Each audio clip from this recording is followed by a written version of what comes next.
Howdy folks, thank you for clicking on the video. Welcome to the channel. Glad you're here. And yeah, you can probably tell from the title of the video, even though I haven't actually thought of what the title of this video is going to be quite yet, but I'm sure it will reflect. This is all going to fit. It'll all make sense. But yeah, I was a little bit disappointed with this guitar. It was something, I was going a little outside of my comfort zone to begin with. But, well, what am I talking about? You saw it. It's the Kramer Baretta Special. And it's a single pickup, very simple guitar. I figured can't keep doing Squiers and Epiphones as far as the budget guitars are concerned. This isn't normally the kind of guitar that I would buy, mostly because, and I know, just calm down. I know this is going to rile some of you up, but I hate the headstock. It's not my style, and I'm not going to criticize anybody who likes these, but I find inherent problems with them. I find them to be problematic, and you're welcome to disagree, of course. But nevertheless, I went outside my comfort zone. I was looking on Reverb, looking for guitars I wouldn't normally buy that fell in, you know, right around the $200 to $300 range. And this was one of the ones that I came across. And I thought, okay. I went ahead and put one in my watch list. It happened to be, I believe, Alto Music was the name of the shop. It was listed at $199, so right there at the $200 price range. It's a possibility. It's one that I'll definitely consider getting. I was looking at an Ibanez. I was looking at, oh, what were some of the others? Anyway, not important. The real important thing is the fact that about a day after I put it in my watch list, the folks at Alto Music came back and said, hey, how about if we offer you a little bit of a deal? So they gave me about 20 bucks off the price, and I said, okay, I'll go ahead and buy it. So thanks to those guys, it kind of made my decision for me. And but the problem is this guitar overall, it's got a couple of issues with it. And one of those issues is kind of a fatal flaw, but I'll get into all that here in just a little bit. Let's go ahead and get the specs on the guitar, and then I'll come back. I'll give you a little bit more sound from it, and then I'll tell you exactly what's wrong with it and what I'm going to do with it. So let's get those specs. The Kramer Baretta Special has a mahogany body. This one has a candy blue finish, but it's available in a variety of colors. The bolt-on maple neck is described as slim and has a 25.5-inch scale length. The fretboard is maple and has 22 medium jumbo frets and a 12-inch radius. The tuners are described as deluxe die-cast with a 14:1 ratio. The nut is molded plastic and has a width of 1.679 inches. The bridge is listed as a Kramer traditional tremolo, essentially a 6-screw S-style tremolo with a screw-in arm. The single pickup is an Alnico 5 zebra coil humbucker. There is a single volume control and a side-mounted output jack. It comes from the factory strung up with 9 to 42s. So let's go ahead and see how it sounds. Nobody buying this guitar is buying it for the awesome clean tones, but let's get a clean tone sound out of it.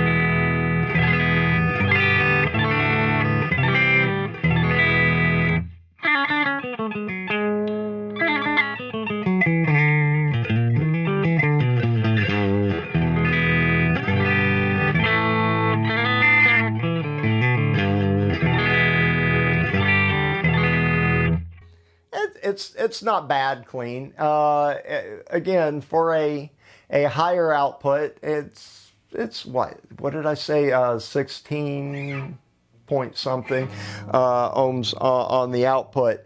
It's got a decent clean sound, but when you're buying this guitar, you're going to get some distortion in there. You're probably going to add a little bit of fuzz. So yeah, let's go ahead and hear what that sounds like. I'm using the MT15, the PRS MT15. There's no pedals, nothing in between. The guitar's going directly into the amp. That was the clean before, the blue channel. Now we're on the red channel.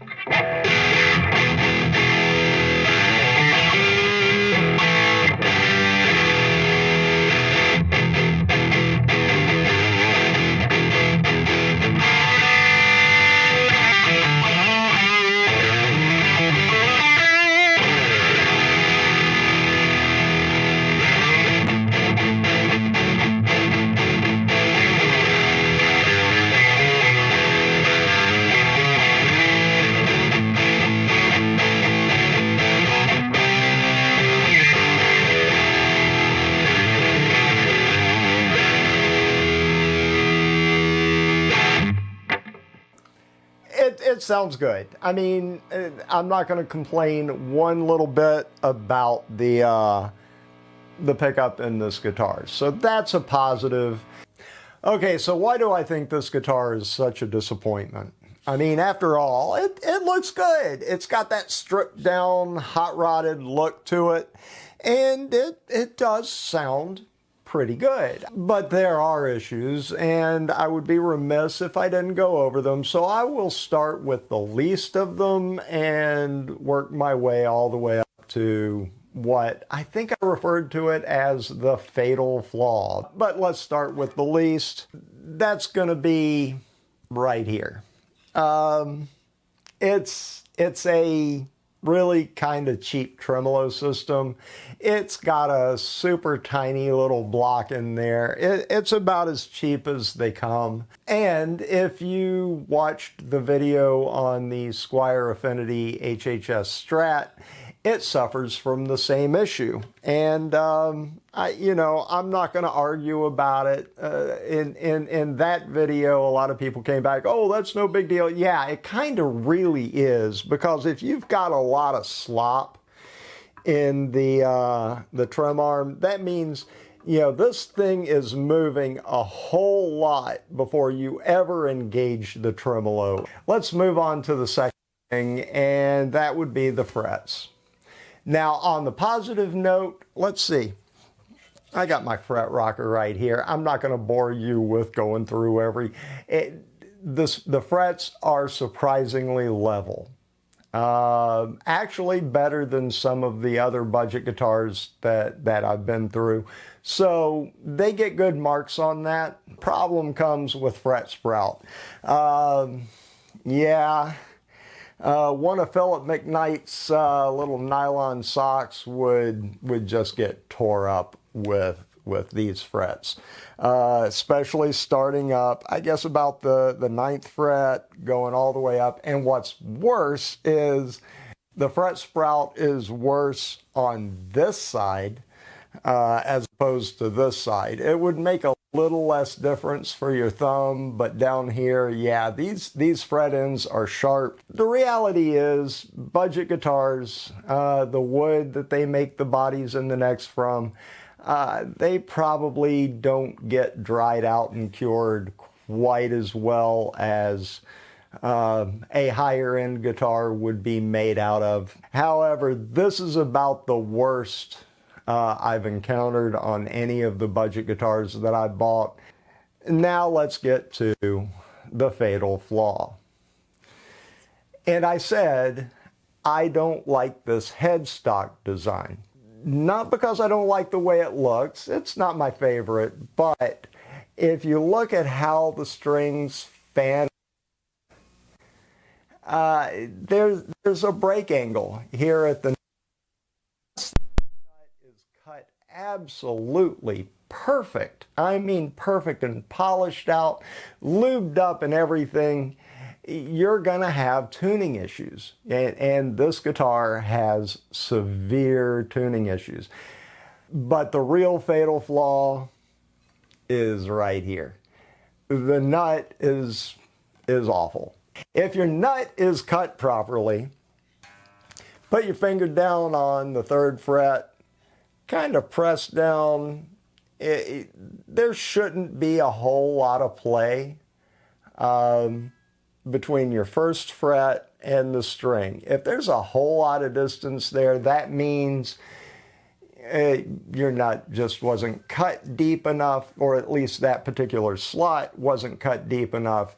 If you do that and it's just slammed up against the nut, then it was cut too deep. You could encounter problems. Well, on this, not a single one of these nut slots were cut deep enough.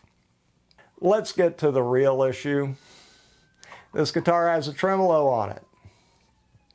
All right.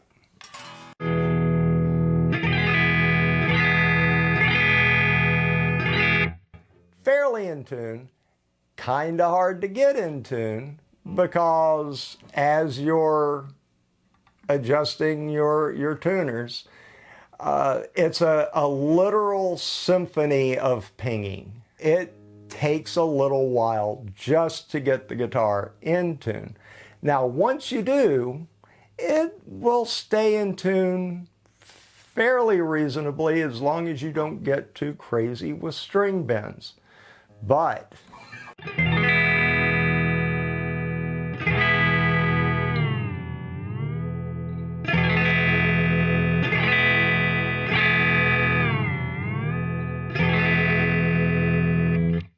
yeah, the second you touch that tremolo, it's gone.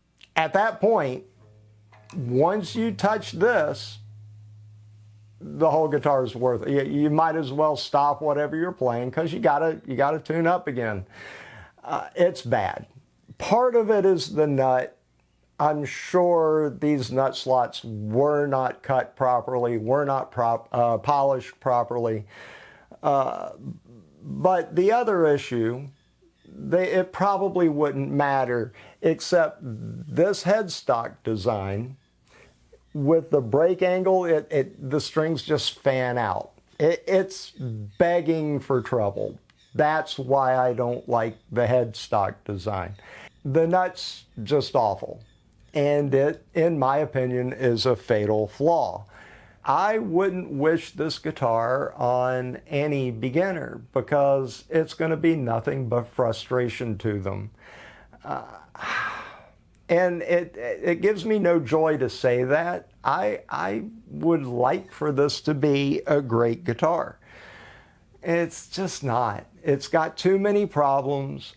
I wouldn't recommend it to anybody other than somebody who's looking for a body and a neck. They're looking to mod the craft. What I'm probably going to end up having to do, first I'm going to see what I can do with this nut and see if I can stabilize the trim well enough where it'll at least hold tuning okay. But ultimately, I'm probably going to end up doing a Floyd Rose install with a locking nut. That might work. No, I think the only two options, ultimately, if working on the nut doesn't work, the only two options are going to be to either block the trim altogether or to do a Floyd Rose install on it. And I know there's a bunch of videos out there where people have done exactly that. And what I find funny is that I just watched a video the other day where the guy raved about how great the guitar was, didn't have a single problem, except he was swapping out this piece of garbage with a Floyd Rose. So that tells you a little something. So I wish I had nicer things to say about it, and maybe in the future, I don't know.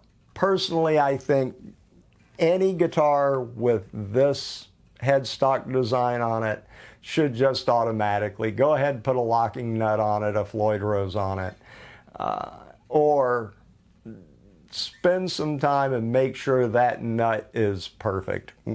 Either way, that's where I am on it. I'm going to go ahead and let you guys go. I hope you're having a wonderful day. I hope you enjoyed the video, and if you did, please don't forget to subscribe to the channel. Give me a like. If nothing else, if you're not going to subscribe, at least give me a like and maybe comment, share, all those good things. And with that, well, let's be good. Let's all just be good. Take care.